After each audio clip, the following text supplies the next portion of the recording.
There's a particular kind of pain that doesn't announce itself with screaming or violence. It's quieter than that. It's the pain of sitting at a dinner table where everyone talks, but no one sees you. It's the weight of celebrating birthdays where the cake arrives, the candles are lit, but somehow the joy never reaches your chest. It's the slow, creeping realization that to the people who brought you into this world, you are an afterthought. A burden. A mistake they wish they could undo. This is the story of the unwanted son. And if you've ever felt invisible in a room full of people who are supposed to love you, this message is for you. Being unwanted doesn't always mean being abandoned. Sometimes, you live in the same house as your family, eat at the same table, sleep under the same roof, and yet you feel like a stranger. Your presence is tolerated, not celebrated. Your voice is heard, but never truly listened to. And somewhere deep inside, a question begins to form, a question that haunts you in the quiet moments. Why wasn't I enough? What did I do to deserve this? This isn't a story about blame. It's not about pointing fingers at parents who were broken themselves, or siblings who learned cruelty from the environment they were raised in. This is a story about you. About survival. About the fierce, unrelenting journey of finding strength when the world told you that you didn't deserve to take up space. Because here's the truth they never tell you: being unwanted doesn't define your worth. It reveals your capacity to become more than anyone ever imagined you could be. Let me paint you a picture. Imagine a boy, maybe 7 or 8 years old, standing in the doorway of his parents' bedroom. He's holding a drawing he made at school. It's crude, the kind of art only a child could be proud of, but to him, it's a masterpiece. He spent the entire afternoon on it, choosing colors carefully, making sure every detail was just right. He walks into the room with hope in his eyes, extends the paper toward his father, and says, "Look what I made." His father glances at it for half a second, maybe less, and returns his attention to the television. "That's nice," he mutters, the words as empty as the space between them. The boy's mother doesn't even look up from her phone. And just like that, the light in his eyes dims a little. He walks back to his room, crumples the drawing, and throws it in the trash. Not because the drawing wasn't good, but because he's learning a lesson that will shape the rest of his life. His efforts don't matter. His presence doesn't matter. He doesn't matter. Now imagine that boy growing up. Imagine him at 12, desperately trying to earn love through perfect grades, through staying quiet, through making himself small and convenient. Imagine him at 16, building walls so thick that even he forgets what his real voice sounds like.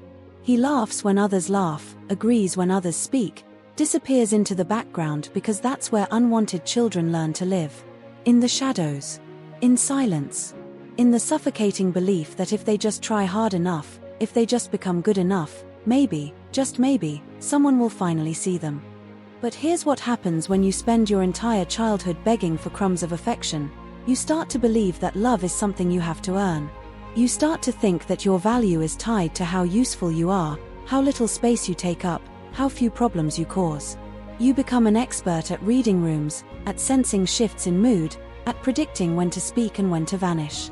You learn to carry the weight of rejection like a second skin, so familiar that you forget what it feels like to stand without it. And then one day, something breaks. Maybe it's a moment of cruelty that cuts deeper than the others. Maybe it's a realization that no matter how hard you try, the people who are supposed to love you simply never will.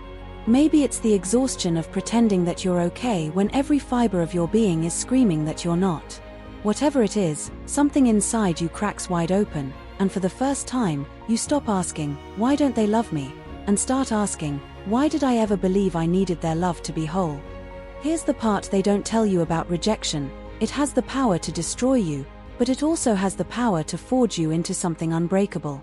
When you grow up unwanted, you develop a kind of resilience that people who've always been loved can't understand. You learn to stand when there's no one to catch you. You learn to fight when there's no one cheering you on. You learn that the only person who will consistently show up for you is yourself, and that realization, as lonely as it is, becomes your greatest strength. Because when you've spent years begging for validation that never came, you stop looking outward and start looking inward. You stop measuring your worth by the opinions of people who were too broken to see you, And you start building a sense of self that doesn't need external approval to exist. You realize that the love you were searching for was never going to come from them. It was always meant to come from you. And that's when everything changes. That's when you stop being the unwanted son and start becoming the man who refused to let rejection define him. You stop apologizing for existing. You stop shrinking to make others comfortable. You stop waiting for permission to take up space in a world that was always yours to claim. The anger you carried for so long transforms into fuel. The pain becomes purpose. The emptiness becomes a hunger to prove that you were always more than they could see. There's a moment in every unwanted son's life where he has to make a choice. He can either spend the rest of his days mourning the family he never had, or he can accept that some people are incapable of giving what they don't possess. His parents didn't reject him because he was unworthy. They rejected him because they were too wounded, too lost, too trapped in their own cycles of pain to show up for anyone, including themselves. This realization doesn't erase the hurt. It doesn't make the years of loneliness disappear. But it does something more important: it sets you free. Free from the need to earn love from people who were never capable of giving it.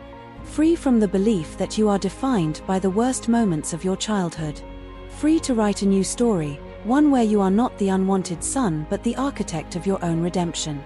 And here's the most powerful part: the very thing that was meant to break you becomes the thing that makes you unstoppable. The rejection that was supposed to crush your spirit becomes the foundation of your strength. The loneliness that was supposed to hollow you out becomes the space where you discover who you truly are. You realize that you didn't need their approval to become someone extraordinary. You were always extraordinary. They just couldn't see it. So if you're reading this and you recognize yourself in these words, I need you to hear me. You were never the problem. You were never too much or not enough. You were a child who deserved to be loved, and the failure to love you was never your failure. It was theirs. And while that truth doesn't undo the pain, it does give you permission to stop carrying shame that was never yours to carry. Your story doesn't end with rejection. It begins there. It begins the moment you decide that the people who couldn't see your worth don't get to write the rest of your narrative. It begins when you stop waiting for someone to save you and realize that you've been saving yourself all along. It begins when you look in the mirror and see not the unwanted son, but a survivor, a fighter, a man who turned his deepest wound into his greatest weapon. You are not defined by the love you didn't receive. You are defined by the love you chose to give yourself. You are not broken because they couldn't see you. You are whole because you refused to disappear. And the world doesn't need another person shrinking in the shadows. It needs you, standing in the light, proving that the ones who were cast aside are often the ones who rise the highest. This is the story of the unwanted son. And it ends with him realizing he was never unwanted by the universe. He was just planted in the wrong soil. And the moment he pulled himself free and found his own ground, he bloomed in ways no one ever thought possible. That's your story. Now go live it.